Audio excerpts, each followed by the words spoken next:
Latina cleaner humiliated in luxury condo. At residence meeting, her true identity leaves everyone stunned. Hello, welcome. Leave a like, subscribe, activate notifications, and enjoy this story. Isabel walked into the meeting room, her hands trembling ever so slightly as she carried the cleaning supplies. Her life had become a series of invisible moments, blending into the background of the lives of the rich and powerful. But today, something felt different. The glances were sharper, the whispers louder. She wasn't just the cleaner today, she was a target. When the insults started, they hit her like sharp daggers, mocking her accent, her clothes, her very existence. Isabel stood there, frozen, her chest tightening as the room seemed to close in on her. But no one in that room knew the weight she carried. No one knew the truth she had buried for years.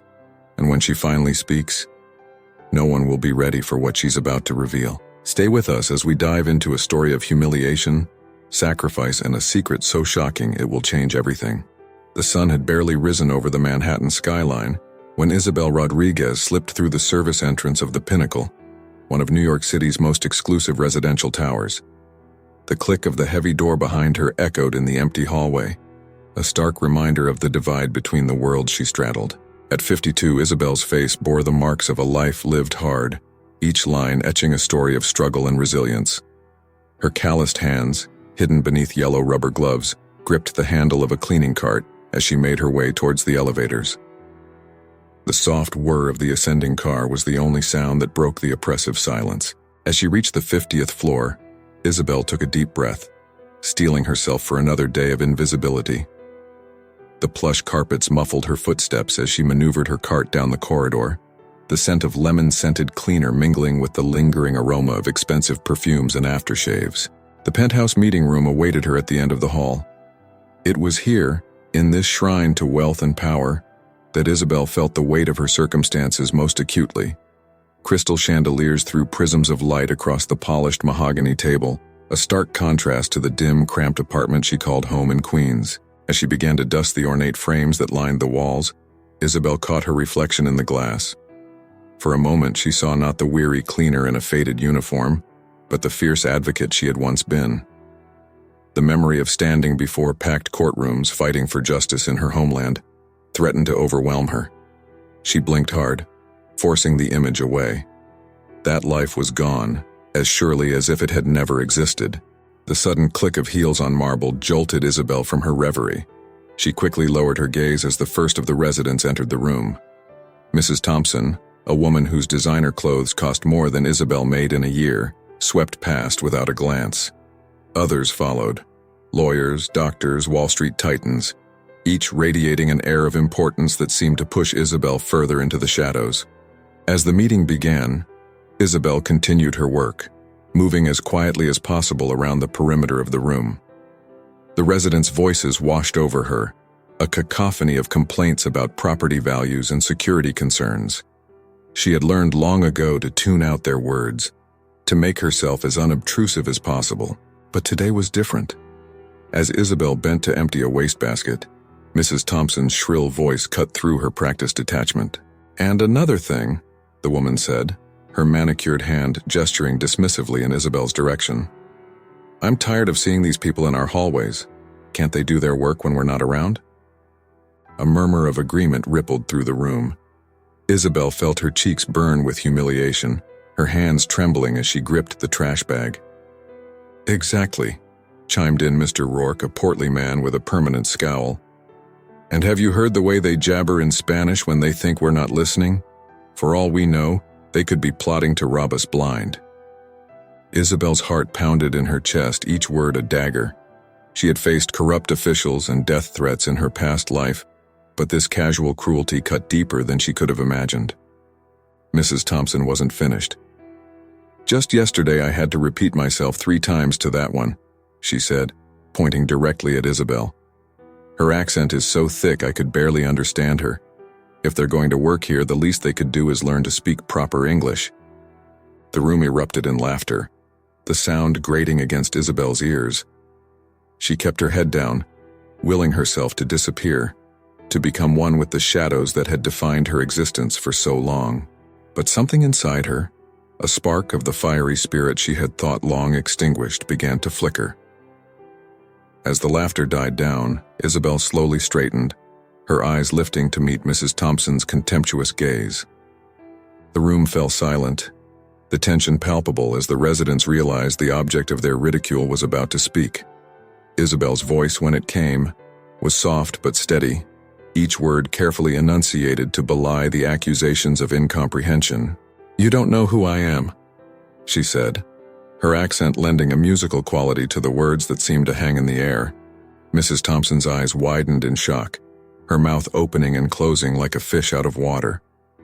The other residents shifted uncomfortably in their seats, suddenly unable to look directly at the woman they had so casually dismissed.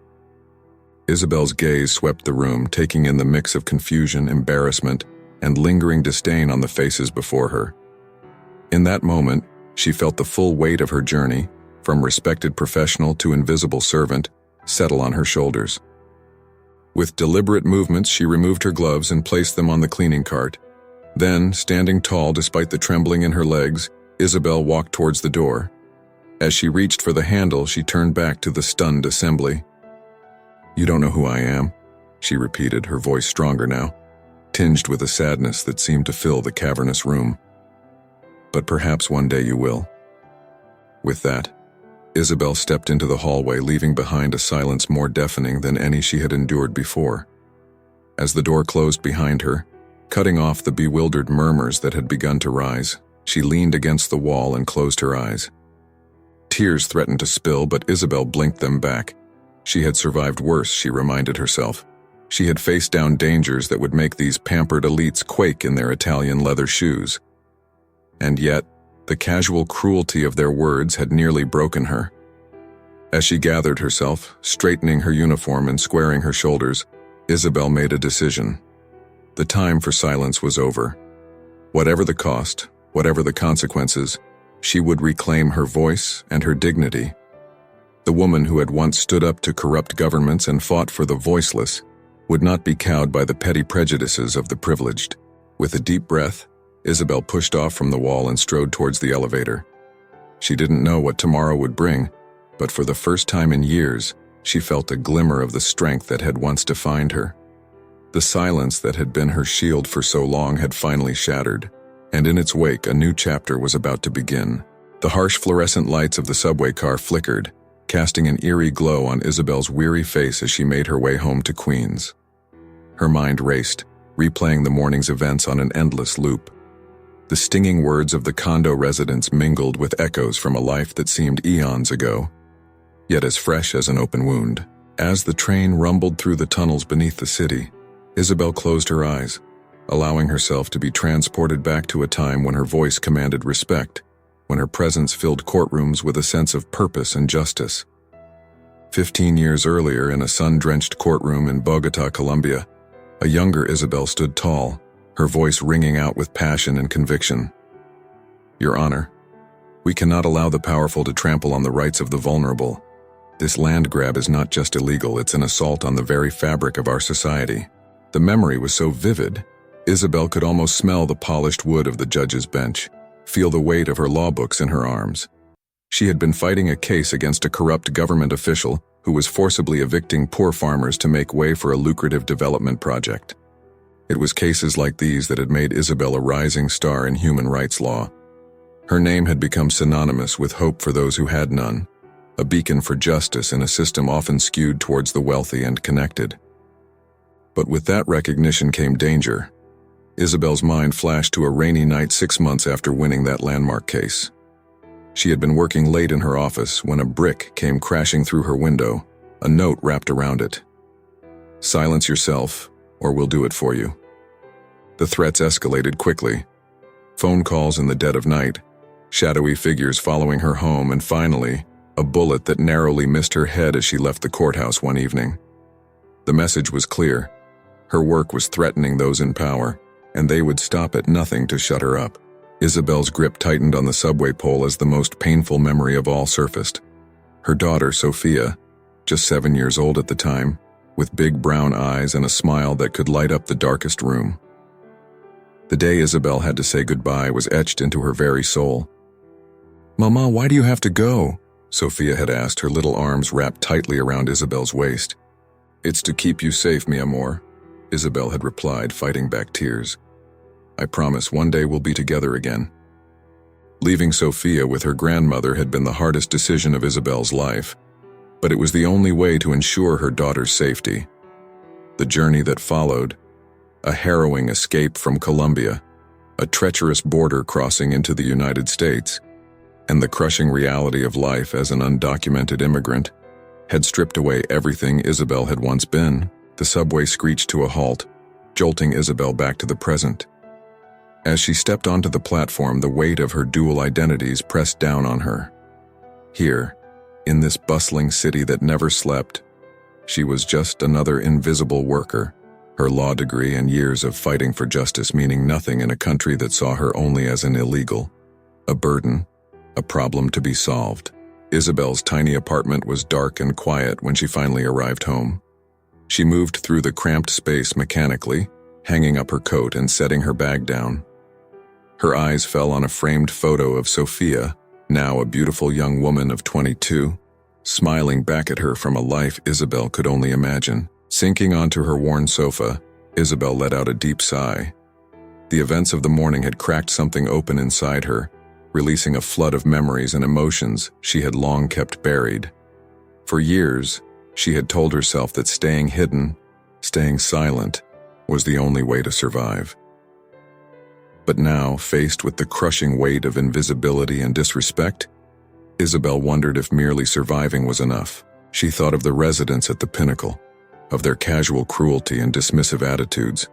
They saw her as nothing more than a pair of hands to clean their messes, never imagining the life she had lived, the battles she had fought. As the night deepened around her, Isabel made a decision. She couldn't change her past, couldn't undo the choices that had led her here. But perhaps, just perhaps, she could reclaim a piece of who she once was. The fight for justice that had defined her life in Colombia might look different here, in this vast and often indifferent city. But it wasn't over. Tomorrow, she decided she would reach out to the network of immigrant rights activists she had cautiously begun to connect with. She would offer her legal knowledge, her experience, her voice, even if it meant risking the precarious stability she had built. As Isabel finally lay down to sleep, her dreams were a swirling mix of past and present, courtroom victories blending with the harsh realities of her life as a cleaner. But for the first time in years, there was also a glimmer of hope, a sense that perhaps her story wasn't over yet. In the quiet of her Queens apartment, far from the luxury and privilege of the Pinnacle, Isabel Rodriguez began to imagine a future where she could be both the woman she had been and the woman she had become. The road ahead would be difficult, filled with risks and uncertainties, but she was no stranger to adversity. Tomorrow would bring new challenges, but it would also bring the chance to reclaim her voice, her dignity, and perhaps, someday, the life she had left behind. The harsh buzzing of Isabel's alarm clock pierced the pre-dawn darkness of her cramped Queens apartment. She blinked awake, momentarily disoriented by the unfamiliar surge of energy coursing through her veins.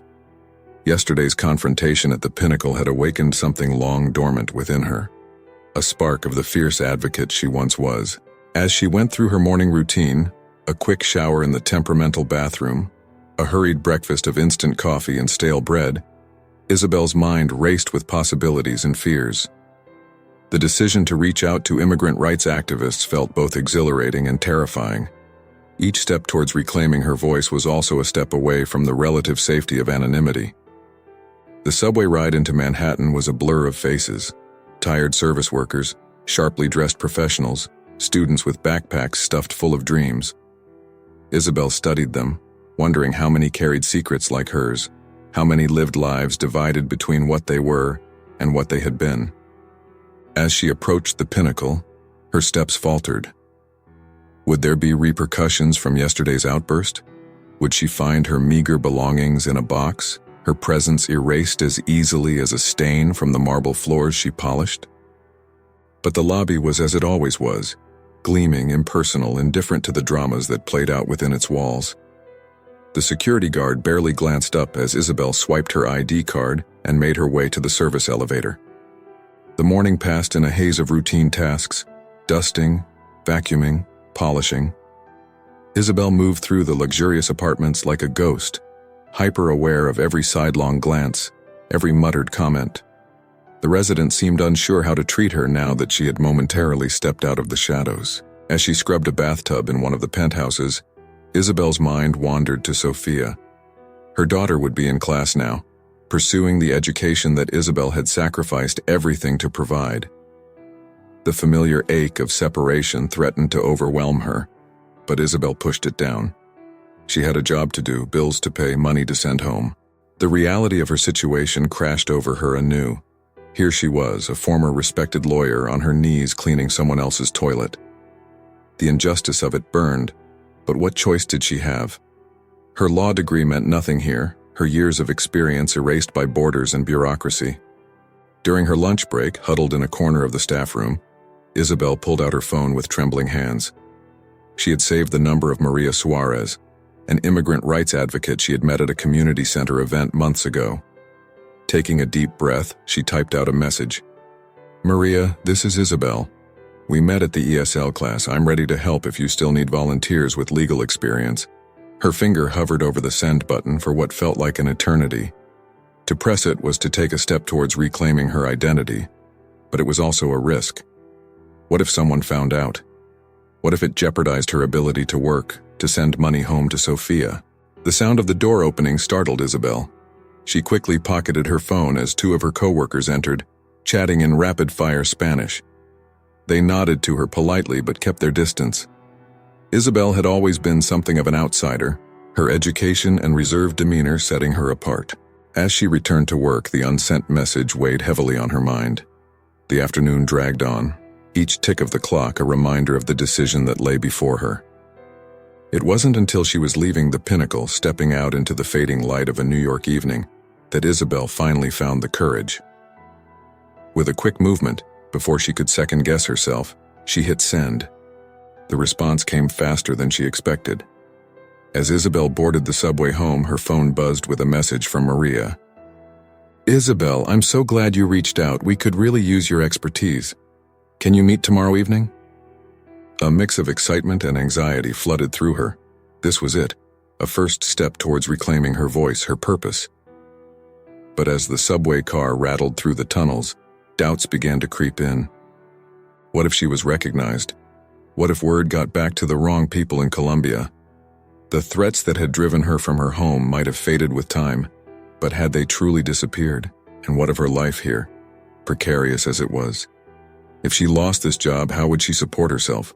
How would she send money to Sophia? As Isabel climbed the stairs to her apartment, exhaustion settling into her bones, she felt the full weight of her divided existence. She was Isabel Rodriguez, respected human rights lawyer. She was also Isabel the cleaner, invisible and voiceless. Reconciling these two identities seemed an impossible task. Yet as she settled onto her worn couch, Sophia's smiling face beaming at her from the framed photo, Isabel felt a flicker of determination. She had survived worse odds. She had crossed borders, started a new life from nothing. Perhaps, just perhaps, she could find a way to bridge the gap between who she had been and who she had become. It would be a delicate balance, fraught with risks, but for the first time in years, Isabel allowed herself to hope. As she drifted off to sleep, her dreams were a swirling mix of courtroom battles and cleaning carts, of Sophia's laughter, and the harsh words of the Pinnacle's residents. Tomorrow would bring new challenges, new fears to confront. But it would also bring an opportunity, a chance to reclaim a piece of herself, to use her voice once more in service of justice. In the quiet of her Queens apartment, far from the world she had left behind and the world of privilege she cleaned each day, Isabel Rodriguez took her first tentative steps towards an uncertain future. The next morning dawned with an air of nervous anticipation for Isabel. As she made her way through the opulent lobby of the Pinnacle, her steps were lighter, buoyed by the promise of her upcoming meeting with Maria. However, an undercurrent of anxiety thrummed beneath her carefully composed exterior. As the elevator ascended to the upper floors, Isabel couldn't shake the feeling that something had shifted. The air in the building felt charged, as if the very walls were watching her. She shook her head, chiding herself for being paranoid. Yet, as she stepped out onto the 50th floor, The hairs on the back of her neck stood on end. John Parker, the head of the condo board, was standing in the hallway, his steely gaze fixed upon her. Isabel lowered her eyes instinctively, pushing her cleaning cart forward with trembling hands. "Good morning, Ms." John's voice trailed off, an unspoken question hanging in the air. "Rodriguez, sir." "Isabel Rodriguez," she replied, her accent carefully muted. John's eyes narrowed almost imperceptibly. "Ah, yes, Ms. Rodriguez, I hope you're finding everything satisfactory in your work here?" Isabel nodded, not trusting herself to speak. There was something in John's tone, a hint of suspicion that sent a chill down her spine. "Very good," John said, his smile not quite reaching his eyes. "Carry on, then." As Isabel hurried past, she could feel John's gaze boring into her back. She rounded the corner, leaning against the wall to catch her breath. What was that about? Had someone reported her outburst from the other day? Throughout the morning, Isabel found herself jumping at every sound, her nerves frayed to the breaking point. She scrubbed and polished with a frantic energy, as if she could erase any trace of her true self through sheer physical effort. It was nearing lunchtime when Isabel overheard a conversation that made her blood run cold. She was dusting in the communal lounge when John Parker's voice drifted in from the adjacent room. "I'm telling you, Frank, something's not right about that cleaning woman," John was saying. "The way she spoke up in that meeting, it doesn't add up." "Come on, John," another voice, presumably Frank, replied. "You're being paranoid, she's just a maid." "No, there's more to it, I can feel it. I've started looking into her background. If she's hiding something, I'll find out what it is." Isabel's heart hammered in her chest. She quietly gathered her cleaning supplies and slipped out of the room, praying they hadn't realized she was there. As she made her way back to the staff area, Isabel's mind raced. John Parker was investigating her. The fragile sense of security she had built over the years suddenly felt like a house of cards, ready to topple at the slightest breeze. Lost in her worried thoughts, Isabel nearly collided with someone as she turned a corner. She looked up, an apology on her lips, only to find herself face to face with Sarah, a young mother she often saw in the building. "Oh, I'm so sorry," Sarah exclaimed, steadying Isabel with a gentle hand on her arm. "Are you all right? You look a bit pale." For a moment, Isabel was struck dumb by the genuine concern in Sarah's eyes. It had been so long since anyone in this building had looked at her as a person rather than a fixture. "I'm fine, thank you," Isabel managed to say, offering a small smile. Sarah tilted her head, studying Isabel's face. "Are you sure? I couldn't help but notice, well, the other day in the meeting." Isabel tensed, preparing for more cruel words, but Sarah surprised her. "I just wanted to say I'm sorry for how they treated you. It wasn't right." The unexpected kindness nearly undid Isabel. She blinked rapidly, fighting back tears. "Thank you," she whispered. That means a lot." Sarah smiled warmly. "I'm Sarah, by the way. If you ever need anything or just want to talk." Isabel nodded, not trusting herself to speak. As Sarah continued on her way, Isabel felt a glimmer of hope. Perhaps not everyone in this cold, gleaming tower was an enemy. The rest of the day passed in a blur of anxiety and furtive glances. Every time Isabel saw John Parker, her heart rate spiked. She found herself second-guessing every movement, every word, terrified of giving away any hint of her true identity. As her shift finally ended, Isabel's relief was tempered by the knowledge that her troubles were far from over. She still had the meeting with Maria to attend, a step into a world she had long left behind. Leaving the pinnacle, Isabel felt as if she were navigating a minefield. On one side, John Parker and his suspicious investigation threatened to unravel the life she had painstakingly built. On the other, her tentative steps back into advocacy work risked exposing her to dangers both old and new. As she boarded the subway, heading not home but to the community center where she would meet Maria, Isabel felt the weight of her dual identities more acutely than ever. She was walking a tightrope between her past and her present, with no safety net below. The subway car rattled through the tunnels, carrying Isabel towards an uncertain future. She closed her eyes, drawing on reserves of strength she had almost forgotten she possessed.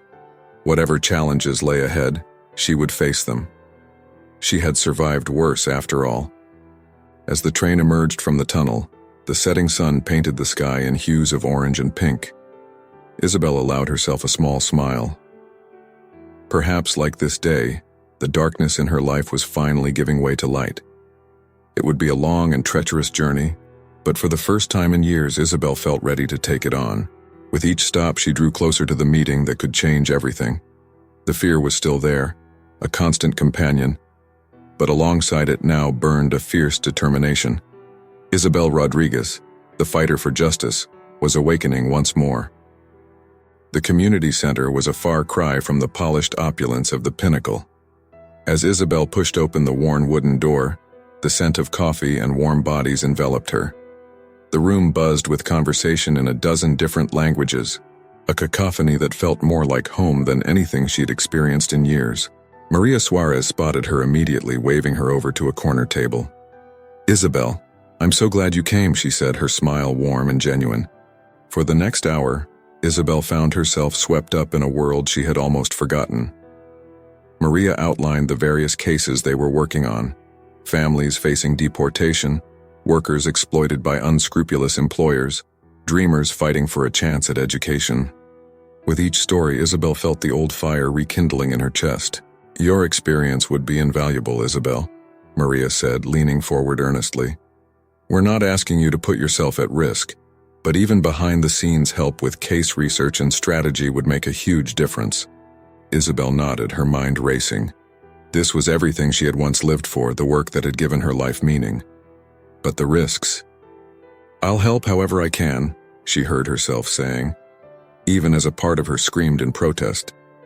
As she left the community center, Isabel's emotions were a turbulent mix of excitement and fear. She was so lost in thought that she almost missed her subway stop, barely making it through the doors before they closed. The next morning dawned gray and drizzly, matching Isabel's unsettled mood. As she made her way into the Pinnacle, she felt as if her every movement was being scrutinized.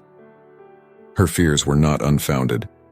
As she pushed her cleaning cart out of the service elevator, she found John Parker waiting for her, his face an inscrutable mask. "Ms. Rodriguez, a word please," he said, his tone leaving no room for refusal.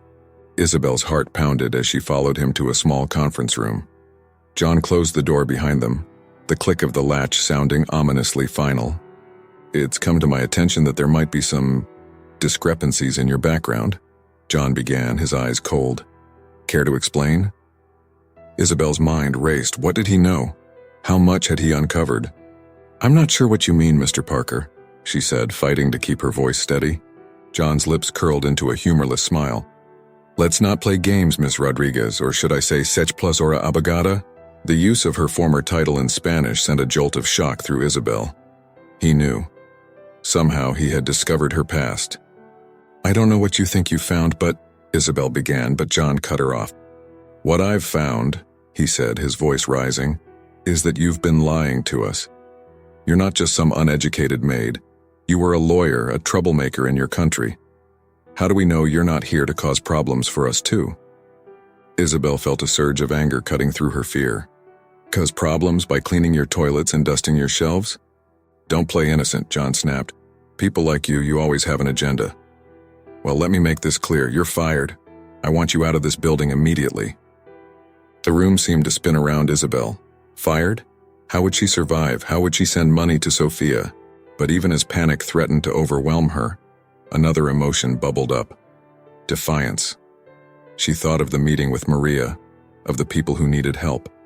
She thought of Sophia, and the example she wanted to set for her daughter. Drawing herself up to her full height, Isabel met John's gaze squarely. "You're right, Mr. Parker. I was a lawyer.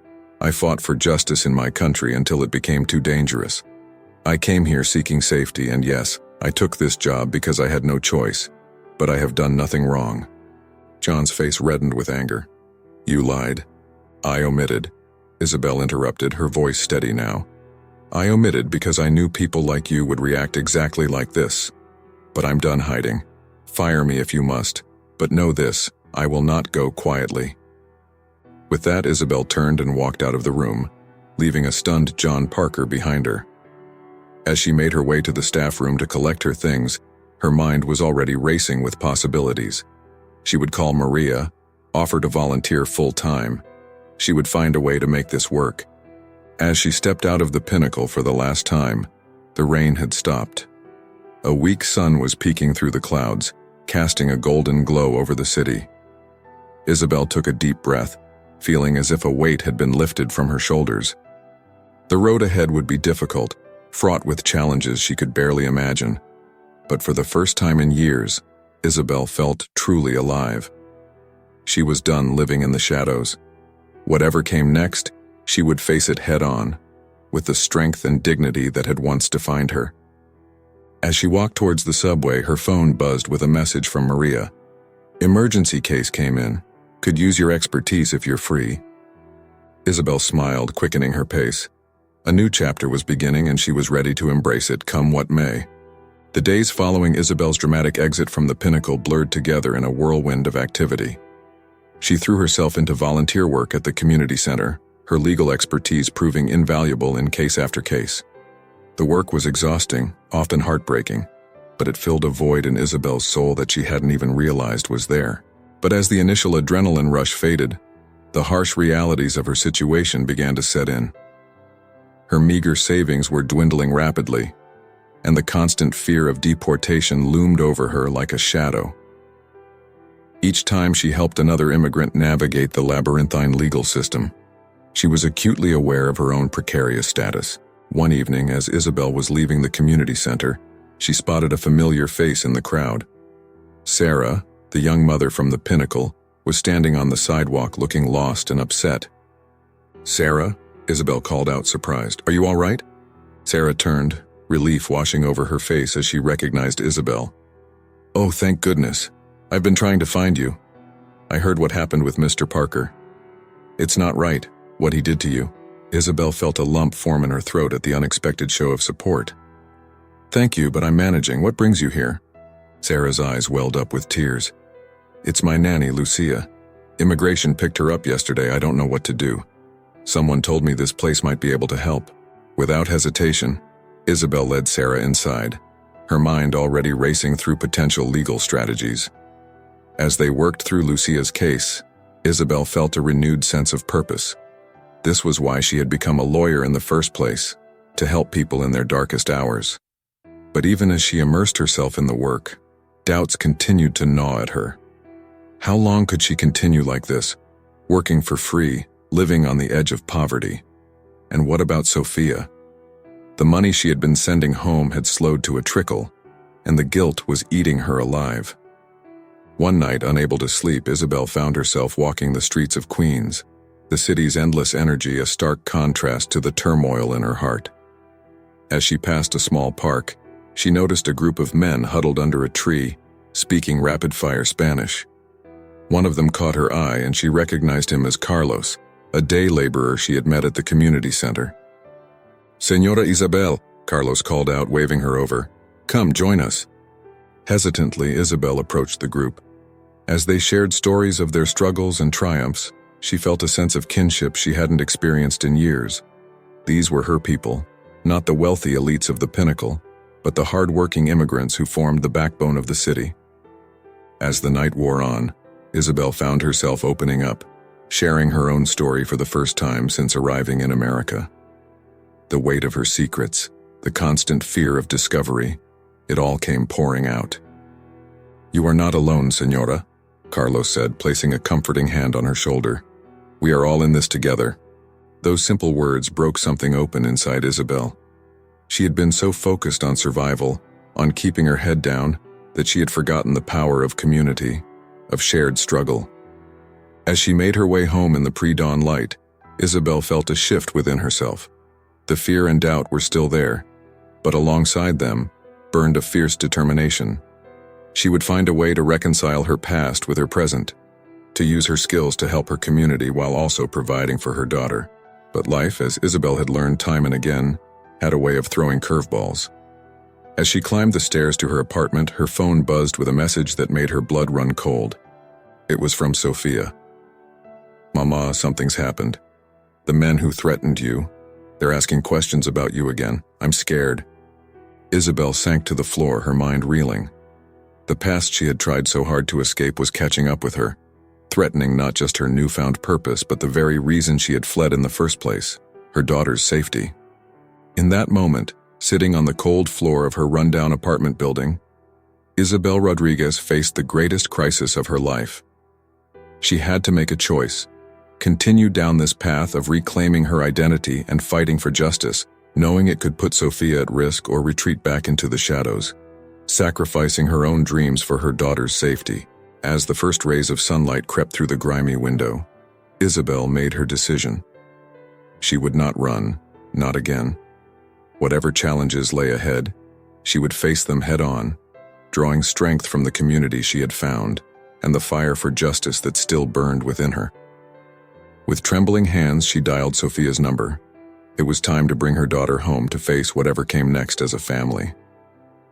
As the phone rang, Isabel took a deep breath, steeling herself for the fight of her life. The point of rupture had arrived, and Isabel Rodriguez was ready to shatter the silence that had defined her life for far too long. The community center buzzed with nervous energy as residents of the Pinnacle filed in, their designer clothes and perfectly coiffed hair a stark contrast to the worn furniture and peeling paint. Isabel stood at the front of the room, her heart pounding, but her resolve firm. This impromptu residents' meeting, orchestrated with Sarah's help, was her last chance to set things right. John Parker strode in last, his face a mask of barely contained fury. "What is the meaning of this?" he demanded, glaring at Isabel. Isabel took a deep breath, feeling the weight of every eye in the room upon her. "Thank you all for coming," she began, her accent more pronounced than usual, a deliberate choice to own her identity. "I know many of you are wondering why you're here. The truth is, I owe you all an explanation." A murmur rippled through the crowd.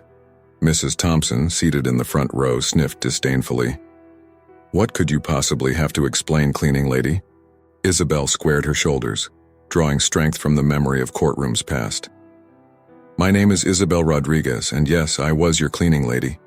But before that, I was a human rights lawyer in Colombia, fighting against corruption and injustice until it nearly cost me my life."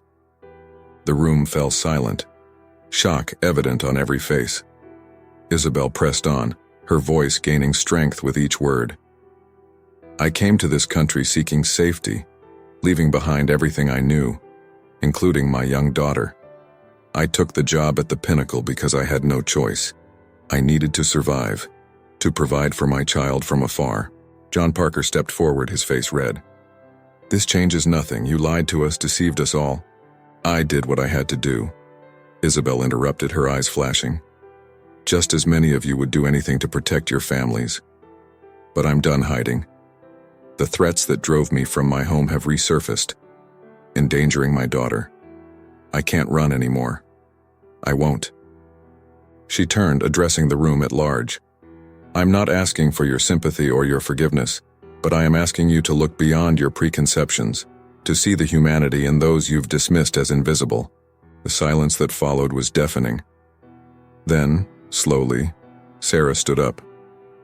"I've seen firsthand the work Isabel has been doing at this center," she said, her voice shaking slightly. "She's helped countless people, including my own nanny. She may have cleaned our homes, but she has more integrity and courage than many of us combined." One by one, others began to stand. Carlos, the day laborer Isabel had befriended, spoke up from the back of the room. "Señora Isabel gave me hope when I had none. She is a true fighter for justice." Even Mrs. Thompson looked conflicted, her earlier disdain replaced by a grudging respect. I may have misjudged you," she admitted reluctantly. John Parker, however, remained unmoved. "This is all very touching," he sneered, "but it doesn't change the fact that you're here illegally.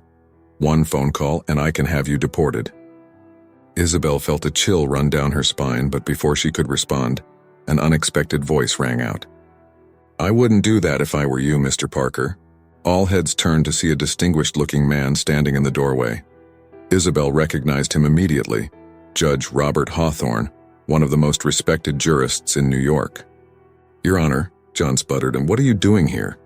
Judge Hawthorne stepped into the room, his gaze fixed on Isabel. "I've been following Ms. Rodriguez's work at this center for some time now. Her legal expertise has been invaluable in numerous cases.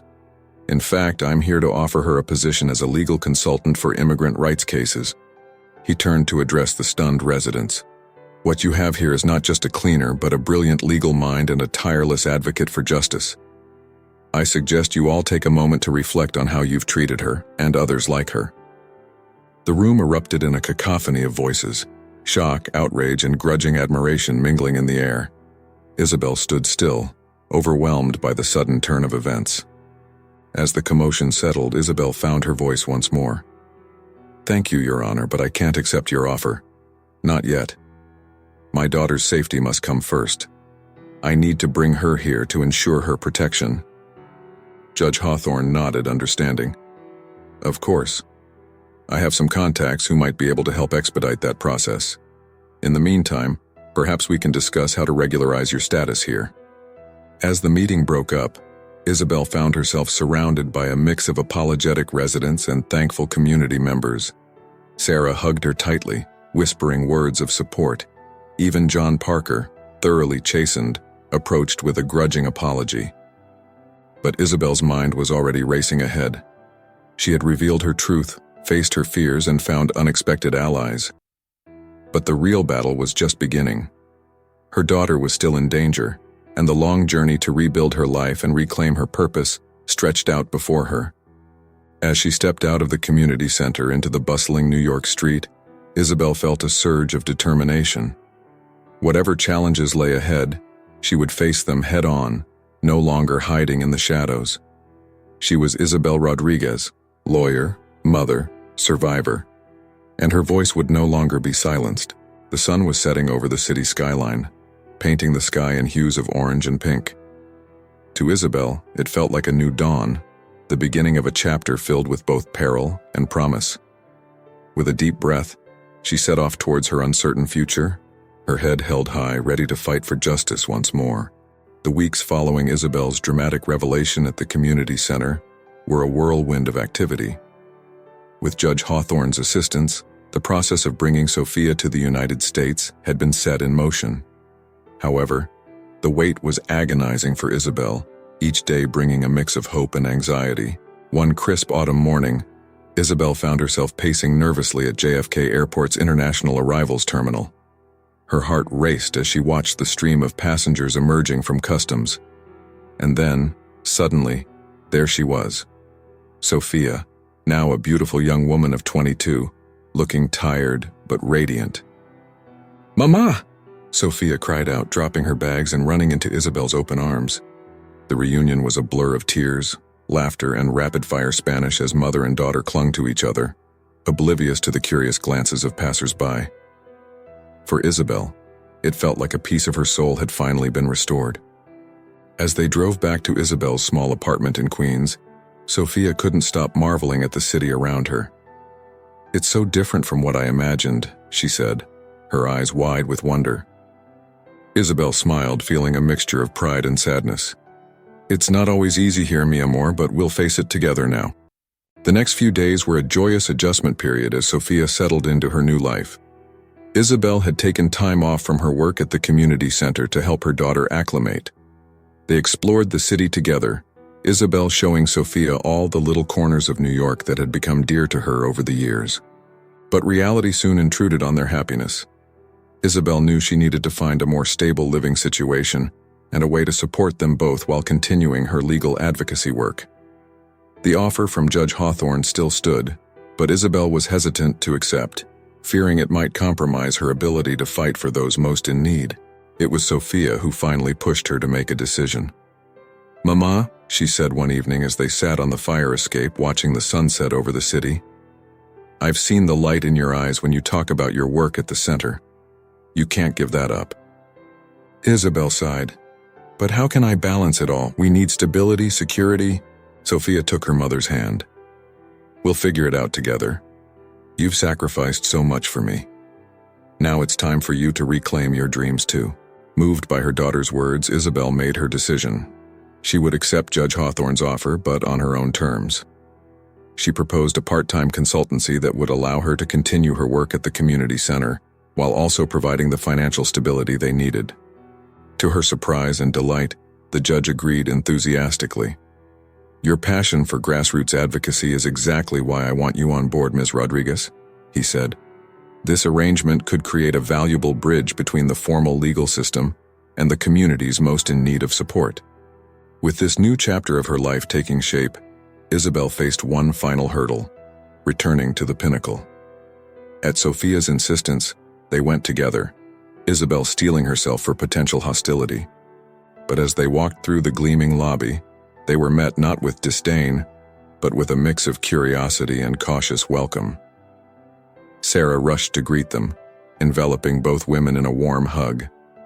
Even Mrs. Thompson approached, awkwardly but sincerely expressing her admiration for Isabel's resilience. John Parker, however, was noticeably absent. Isabel later learned he had stepped down from the condo board, the revelation of his behavior towards her having severely damaged his standing in the community. As they left the pinnacle, Sophia squeezed her mother's hand. "You've changed things here, Mama. You've made a difference." Isabel felt a warmth spread through her chest. She had come full circle, from hiding in the shadows to standing proudly in the light. There were still challenges ahead: the ongoing fight for immigrant rights, the delicate balance of her new roles, the ever-present threat from those who had driven her from Colombia. But for the first time in years, Isabel felt truly whole. That evening, as mother and daughter stood on the Brooklyn Bridge watching the city lights shimmer on the water, Isabel reflected on the journey that had brought her to this moment. She had lost so much, but she had also gained more than she could have imagined: purpose, community, and the chance to make a real difference in the lives of others. Sophia leaned her head on her mother's shoulder. "What are you thinking about, Mama?" Isabel smiled, wrapping an arm around her daughter. "I'm thinking about home, mi amor, and how sometimes you have to lose everything to find where you truly belong." As they turned to walk back into the bustling city, Isabel Rodriguez, mother, lawyer, fighter for justice, felt ready to face whatever the future might hold. Her voice, once silenced, now rang out clear and strong, a beacon of hope for all those still struggling in the shadows. Thank you very much for listening to this story. Comment below what you thought of the ending and from which city you're listening to us. If you enjoyed the story and want to hear more, click on the next story that's appearing on your screen now. Leave your like and subscribe to our channel so we can build a huge community that shares inspiring stories together. See you soon.